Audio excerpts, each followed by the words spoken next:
Paper action. Video. We got this doctor explaining Victor Wembanyama will get hurt in the NBA.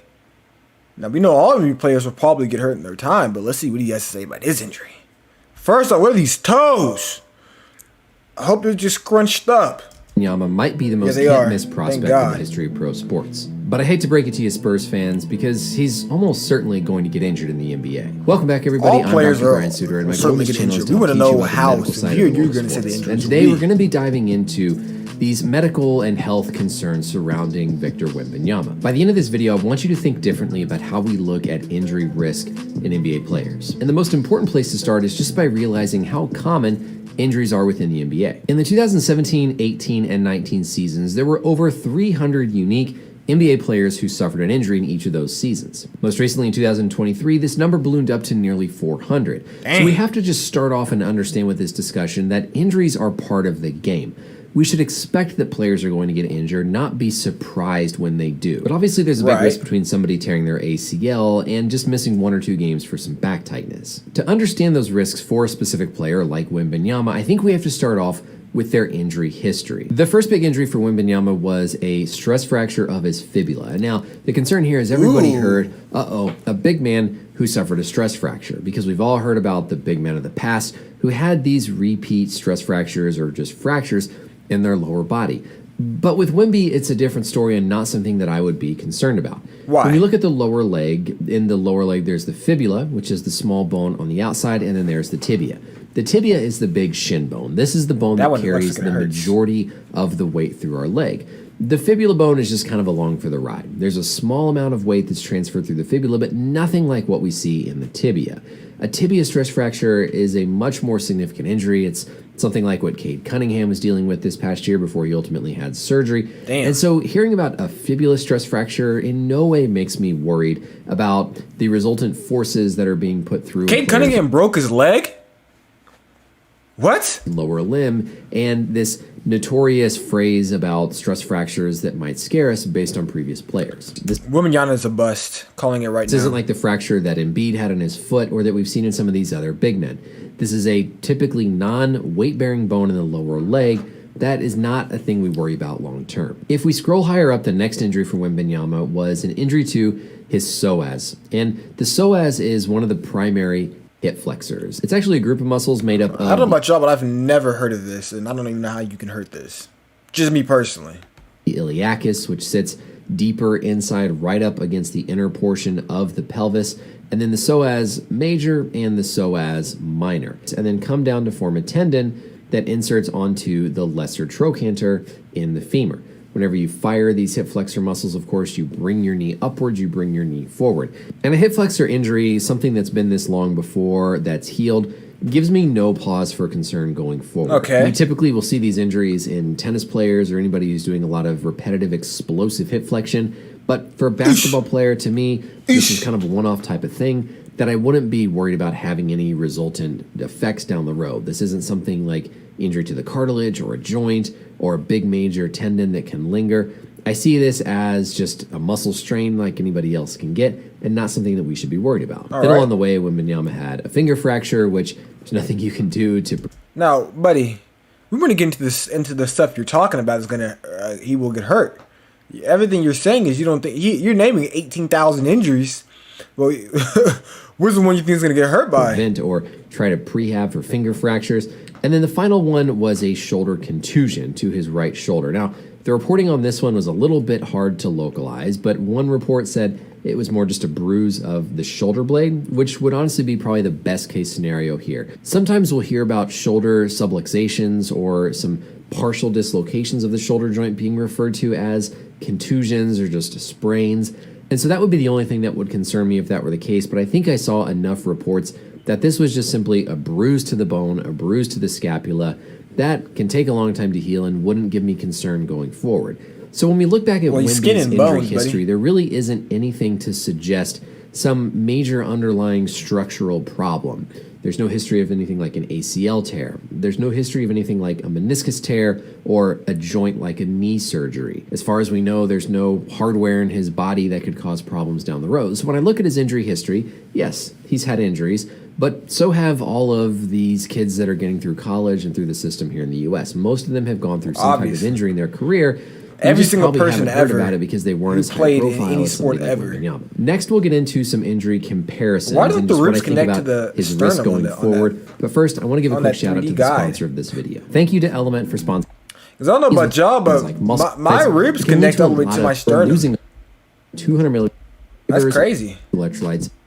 The two players that come to mind when I think about comparisons for Wemby's body type and kind of injury risk profile are Kevin Durant and Anthony Davis. Kevin Durant mainly because of that similar lanky, longer body type, along with the style. Anthony Davis is humongous. Like Kevin Durant, Wembanyama has these very long, skinny legs. He's got these long, skinny limbs, these long, skinny arms. And one of the injuries that I would think about as being more likely for somebody like this would be like Durant has suffered with something like an MCL injury in the knee. When you've got these big, long legs, you have big, long lever arms, and longer lever arms in physics result in more torque applied at the ends of those lever arms at the pivot points. Probably the most concerning moment where Wemby thankfully wasn't injured was this play where we saw him slide.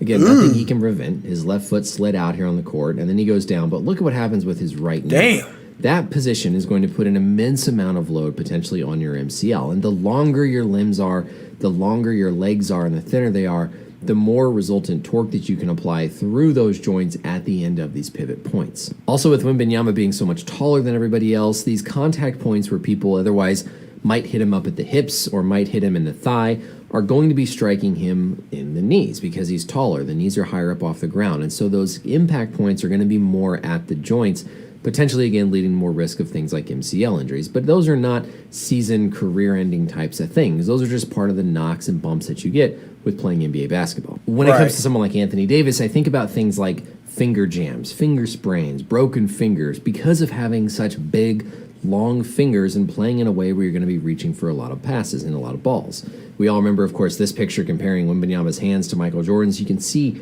just how long and skinny his fingers are. And it goes back to that same concept of these lever arms. When you have longer bones spanning between those pivot points, but Kawhi Leonard has humongous hands. More force and torque that's applied through those joints because of these longer lever arms. And so big, long, skinny fingers. I've never heard Kawhi Leonard ever be out. Jams, finger sprains. I mean, granted, he has every other injury in the book, but I've never heard him out with the hand injury. The most optimistic thing for me, though, about Wemby's game and just injury risk is how safe he tends to play. Right now, I would say Ja Morant is at more risk of getting hurt than Victor Wembanyama when he comes into the league, which might sound wild when we look at how just tall and abnormal Wembanyama looks, but I think about the style of play.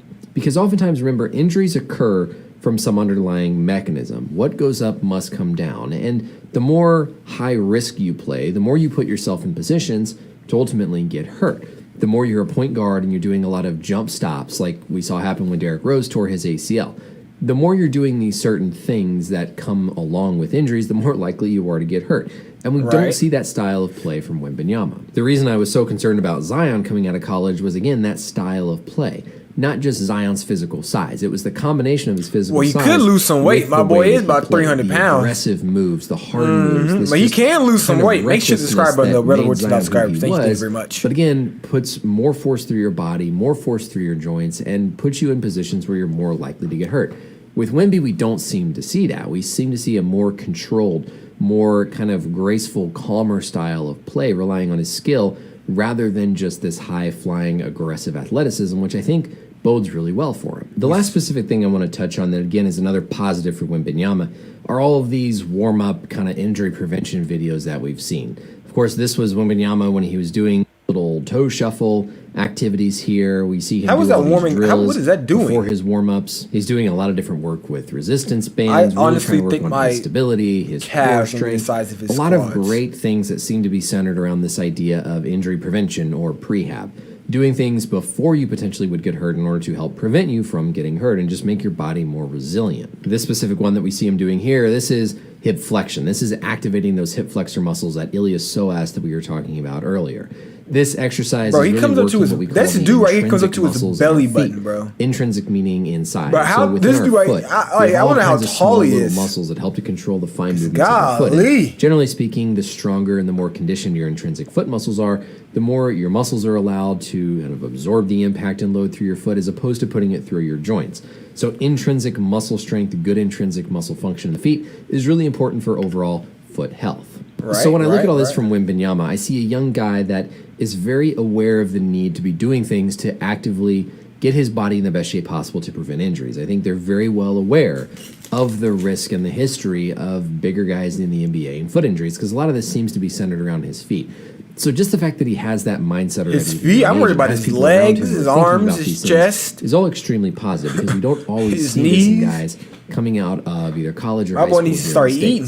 So overall, in summary, he went to San Antonio, I'm not that Charles concerned about Barkley. Wembanyama's health in the NBA. But like I said, he's plenty going to of get churros. injured. Just at some point in his NBA career, he's going to have an injury. And I think for his sake, my hope is that it doesn't happen early on. But something will happen. It's just the nature of playing in the NBA and the numbers. He'll get some knee injury, he'll get some muscle strain, he'll get a sprained ankle. Something will happen, and that's fine. That's no fault to him.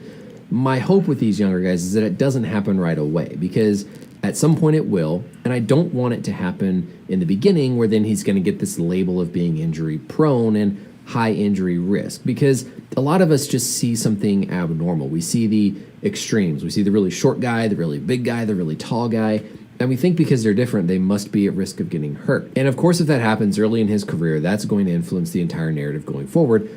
But it shouldn't. His past injuries are not ones that are concerning to me. He hasn't had surgery as far as we're aware on any of his joints. His playing style is not reckless and careless. It's very controlled and very low risk. And he's already aware of and doing things to help with injury prevention and rehab in his body. But there is always the big unknown here, right? There's so much of these guys' health histories that we will never know in the public. There's all kinds of different risk factors. That's true. There's so many injuries that have to do with somebody's that may not even get documented. We'll never know. For example, the slope of the tibia, the top of the shin bone, based on how much posteriorly the tibia slopes, can be an increased risk factor for an ACL tear. But we're not going to know that without ever looking at Wembanyama's x-rays. We don't know the genetics of these guys. We don't know all those other risk factors that honestly probably play more of a role in them getting hurt and having injury-plagued or kind of more susceptible careers. Well, if you look at all this, this just external stuff we see when we look at dudes over the top. Remember, there's also a big difference between somebody having an injury and somebody who is hurt a lot or even dudes are 7 You look at a player like and above, Walker, who at this point in his career, it's well known that his knees just can't hold up to the load of an NBA season. It's not like he's having a new injury in his knees, but his underlying just joint health is such that he's more prone to that repetitive wear, causing pain and causing issues. A player like Anthony Davis might get a lot of heck because even though it might not be specific true injured structures, there does seem to be a lot of times where he's just more sore or more hurt. And so it's also important, I think, to tease out the difference between somebody who just... We're going to stop you right there, buddy! We can stop you right there! We can stop you right there! We're not making excuses for Anthony Davis. Anthony Davis is soft. Anthony Davis is the most soft player I have ever seen in my life. Any athlete in any sport ever at his talent level. He is soft. This man is soft. S-O-F-T. And there's no doubt about it. This man literally got a bag, his ring, and literally turned into cottonelle. This man right here is absolute Charmin soft. Like, we're not gonna talk about him, bro. Like, let's be for real, bro. Let's be for real. Stop giving Anthony Davis passes, bro. We're done listening to this. Anyways, what you like, subscribe, comment, action next. Doses.